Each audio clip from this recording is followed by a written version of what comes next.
Doctor Suresh कुमारी channel पर आपका स्वागत है। आज हम चर्चा करेंगे 9th और 10th के एसएस की। क्या इम्पोर्टेंट प्रश्न हो सकते हैं जो सेट की परीक्षा में आ सकते हैं। तो पहले बात तो मैं आपको ये बता दूं कि ज़्यादा से ज़्यादा सिलेबस इसमें कवर नहीं होने वाला है।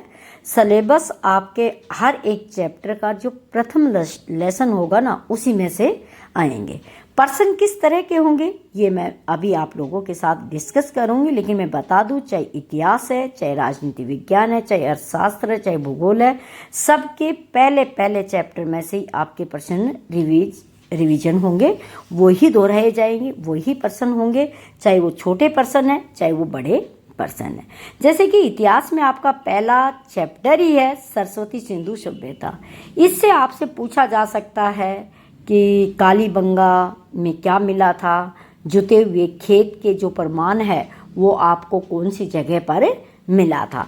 इस तरह के आसपास के प्रश्न पूछे जा सकते हैं। बड़े प्रश्नों में सरस्वती सिंधु सभ्यता के पतन के कारण पूछे जा सकते हैं और सरस्वती सिंधु सभ्यता की विस्तार के बारे में या इसकी विशेषताओं के बारे में पूछा जा सकता है।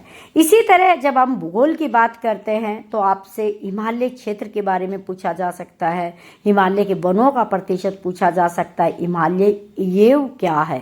ये मैं कई बार आप लोगों को पढ़ाती हूँ, बताती भी हूँ, लेकिन ये भी बहुत इम्पोर्टेंट है। ये क्या है, आपको पेड़ है, घाटी है, पर्वत है, इस तरह पूछा जा सकता है। ठीक है।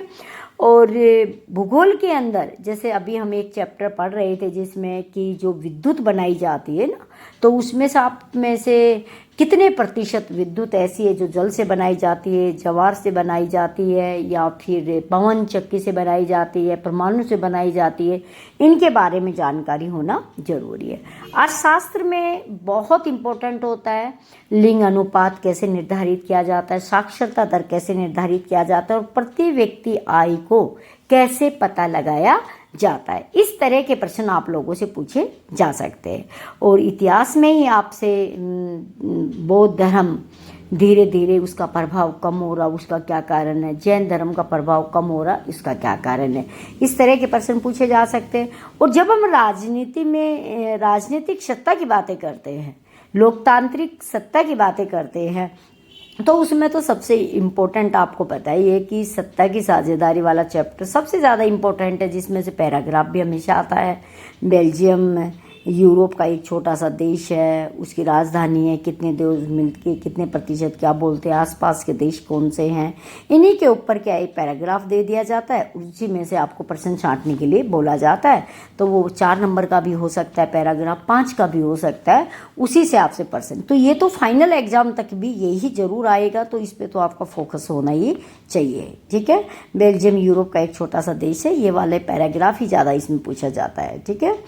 और जब हम बात करते हैं, चाहे आपका अर्थशास्त्र है चाहे भूगोल है, हाँ अभी हम कर रहे थे, मैं इम्पोर्टेंट आपको क्लास में पढ़ाते समय काफ़ी बार बताया कि संसाधन किसे कहते हैं। संसाधन है उनका संरक्षण क्या है, कैसे संसाधनों को हम सुधार कर या समझ कर रख सकते हैं, और संसाधन संरक्षण के कोई उपाय बताइएगा। ये मैं कई बार आपको कराऊँ, ये प्रश्न आते। तो संसाधन जो प्राकृतिक संसाधन जो है वो है क्या, और उनको किस तरीके से आप संरक्षित कर सकते हैं, वेस्ट होने से आप बचा सकते हैं, ये पॉइंट उसमें इंक्लूड करके आपको बड़ा 5 नंबर का प्रश्न लिखना हो तो आप आराम से लिख सकते हो कि संसाधन की परिभाषा क्या है, अर्थ क्या है, कौन कौन सी चीज़ें संसाधन है, और ये अब कितने समय के बाद होते ख़त्म होते हैं। ठीक है।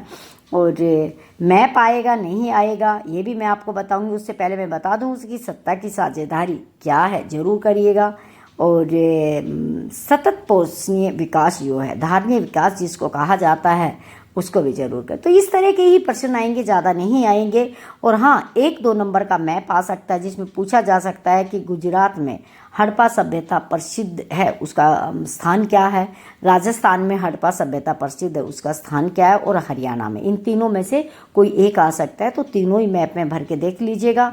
और आपको बताना है कि बंगाल की खाड़ी में गिरने वाली किसी एक नदी का नाम बताइए जिसमें भारत में उसका नाम अलग है और बांग्लादेश में अलग है, उन नदियों के नाम है। तो वो नदी आपको भरनी भी आ सकती है, बतानी भी आ सकती है।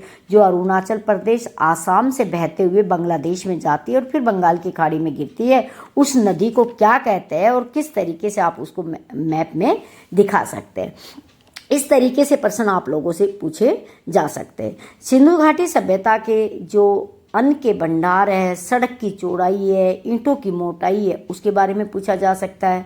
ये भी बहुत ज़्यादा इसमें क्या इम्पोर्टेंट होता है। और सत्ता की साझेदारी में श्रीलंका और बेल्जियम का जो भी सत्ता का अलग अलग रूप है वो पूछा जा सकता है। इससे ज़्यादा पूछने की संभावना नहीं है, क्योंकि 20 नंबर का ही पेपर आता है जिसमें आपका 2-3 नंबर का मैप भी आ जाएगा, पैराग्राफ भी आ जाएगा, 1-1 नंबर के क्वेश्चंस भी आ जाएंगे, 4 नंबर के भी और 5 नंबर के भी, और बहुत हल्का फुल्का पेपर आने वाला है। तो एक बार गौर करके मैंने बताया, इन पे आप ध्यान दीजिए।